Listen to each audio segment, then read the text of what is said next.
Halo, selamat pagi. Selamat datang di bacaan hari ini, hari Jumat tanggal 30 September tahun 2022. Selamat datang di bacaan harian, bacaan umum untuk semua zodiak. Ambil hanya jika resonate, silakan lihat description box di bawah video ini untuk rangkuman bacaan hari ini. Hari ini bulan sudah masuk Sagittarius di 0 derajat 32 menit waktu Indonesia bagian barat siang hari. Dan ini menunjukkan perbedaan energi dari mengumpulkan informasi menjadi mengambil kesimpulan yang lebih tinggi, ya, fungsi dari Sagittarius. Pada hari ini bulan membuat sextile dengan Venus, dan ini adalah pertanda yang baik, dan kalau kita lihat di sini juga bulan membentuk trine dengan Jupiter retro di Aries, ya. Jadi kalau menurut saya ini adalah situasi yang menguntungkan, ya, berarti kan Jupiter juga oposisi dengan Venus. Jadi somehow persaingan itu, atau kita perlu untuk beradu argumentasi kuat-kuatan, itu adalah hal yang menguntungkan. Jadi kalau kita lihat Jupiter itu kan besar banget ya di kalau secara astronomi, dan itu sebenarnya Jupiter itu kayak pelindungnya bumi gitu ya, karena setiap ada asteroid yang mengarah ke bumi atau mengarah ke matahari sebenarnya kan, tetapi dia bisa berpotensi menabrak bumi, somehow asteroid tersebut dibelokkan karena ada daya tarik atau gravitasi dari Jupiter. Jadi somehow Jupiter itu seperti bersaing, tetapi dia punya fungsi juga untuk melindungi. Jadi sebagai shield buat hal yang mungkin mengancam kita tanpa kita ketahui bahwa kita sedang dilindungi. Jadi kan kadang-kadang kan kita berkomunikasi dengan orang yang tajam gitu ya.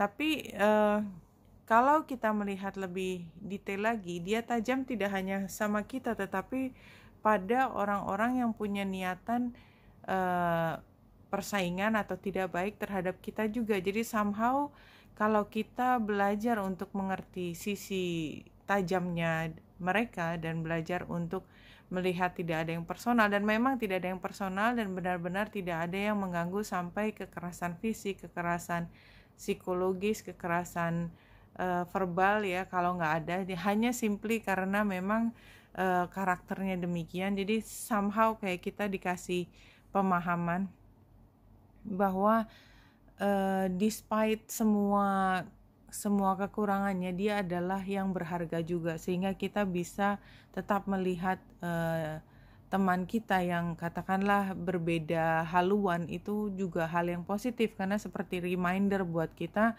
untuk tidak status quo, untuk tidak berada di comfort zone terus, atau untuk kita tidak mati gaya gitu, tetap ada pergerakan, karena memang itu juga penting. Somehow itu yang saya bisa lihat sementara dari sini. Bulan square dengan Ceres. Jadi kalau Ceres itu adalah tentang kecukupan kita secara pangan, dan mungkin kalau dalam bahasan astrologi untuk umum tidak hanya pangan tapi semua. Jadi kayak gaji kita kan, kita membeli makanan itu juga kan dari gaji kita, sehingga kadang-kadang kita tidak bisa membedakan antara pekerjaan dan kesempatan kita untuk mendapatkan kehidupan atau penghasilan. Nah, di sini kan karena square, bulan yang square dengan Ceres, dan bulan menerima energi dari Jupiter retro, maka saya melihat bahwa ini seperti pasangan yang sama-sama bekerja, but somehow kayaknya memang harus ada yang dikomunikasikan lagi terkait dengan katakanlah arrangement, pengaturan dari bagaimana bekerja di dalam satu rumah tangga antara dua belah pihak yang saling mengisi, sehingga bisa bisa lebih harmonis kalau saya melihat ini. Tetapi ada tantangannya, justru ini adalah kesempatan untuk memperjelas posisi atau situasi. Ya, di sini juga penggambarannya anak, kemudian ada negatif positif, berarti kan memang harus ada yang dibicarakan, didiskusikan dengan mendalam. Karena di sebelah kanan ada matahari, jadi saya melihat bahwa potensi untuk mendapatkan solusi terbaik juga bagus. Jadi artinya kita punya kesempatan besar untuk kalau kita mau membahas secara belak-belakan dan mencari titik tengah, tidak ada satu pihak pun yang egois dan ingin dimenangkan, maka tidak ada yang tidak bisa diselesaikan, saya yakin banget itu. Tetapi memang dengan Merkurius yang retro dan Venus yang mendekati matahari, ini memang agak tricky, so be very careful. Jadi dari awal saya sudah mengingatkan, don't lose yourself in this discussion gitu ya, jangan kehilangan jati diri, jangan kehilangan hal yang paling bermakna dari kita, tetapi tetap fokus pada kesejahteraan semua orang, khususnya kalau di sini adalah pihak yang paling berharga. Siapa sih? Biasanya kalau di dalam keluarga itu anak. Tapi tadi itu adalah kiasan ya, tidak hanya di dalam setting rumah tangga. Di sini kartu yang jumping adalah successful funding ya.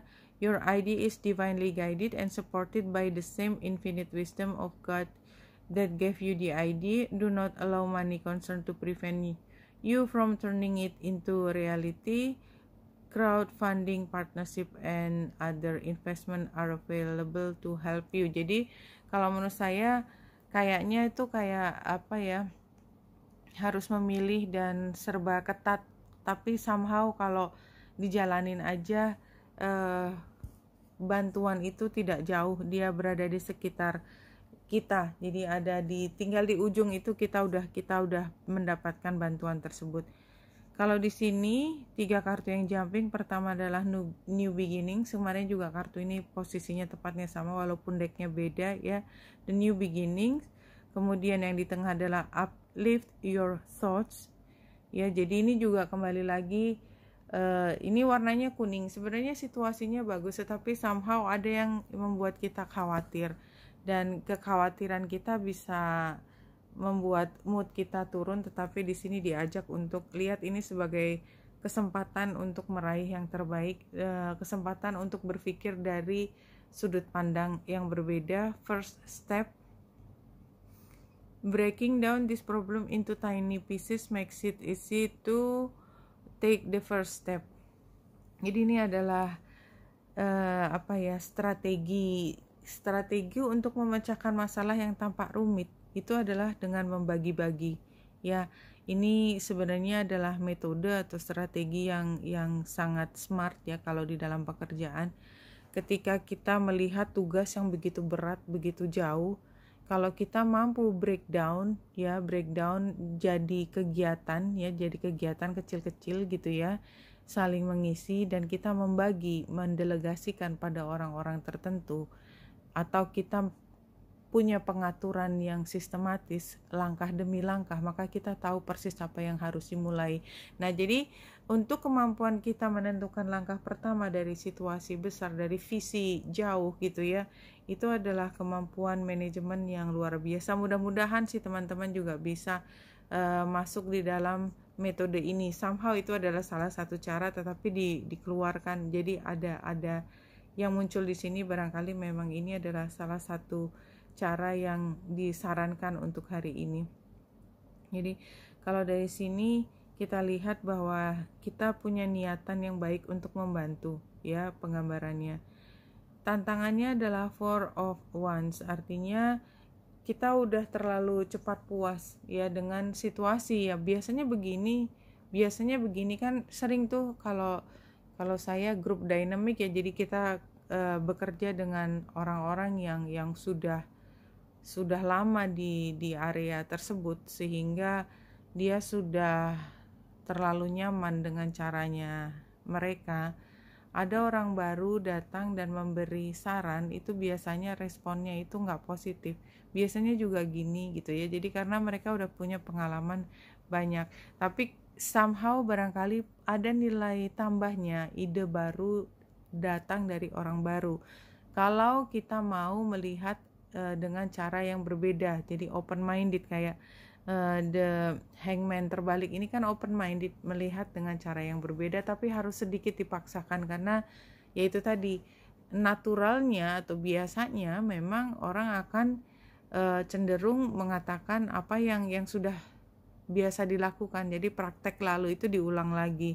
Nah, ini hasilnya adalah pilihan. Jadi kayaknya memang saya melihat ini ada gagasan baru yang datang untuk cara pemecahan yang baru, tetapi kita adalah orang yang punya kewenangan untuk menentukan apakah kita mengambil cara baru, metode baru, atau strategi baru atau tidak.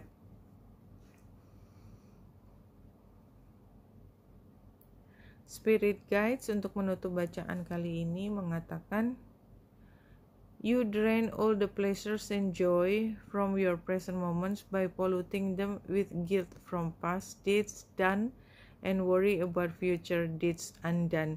Jadi ini kembali lagi, kita fokus pada momen pada saat ini, jangan biasanya begini, biasanya begitu. Jadi itu kan kayak kita polusi dari apa yang bisa kita lakukan sekarang, dan kita terlalu worry, terlalu khawatir untuk ke depan. Jadi kedua hal tersebut membuat kita kehilangan kemampuan atau berkurang kemampuannya untuk mencari pleasure di dalam mengerjakan hal yang keseharian, dimana rugi banget juga gitu kalau kita tidak mengambil kesempatan ini untuk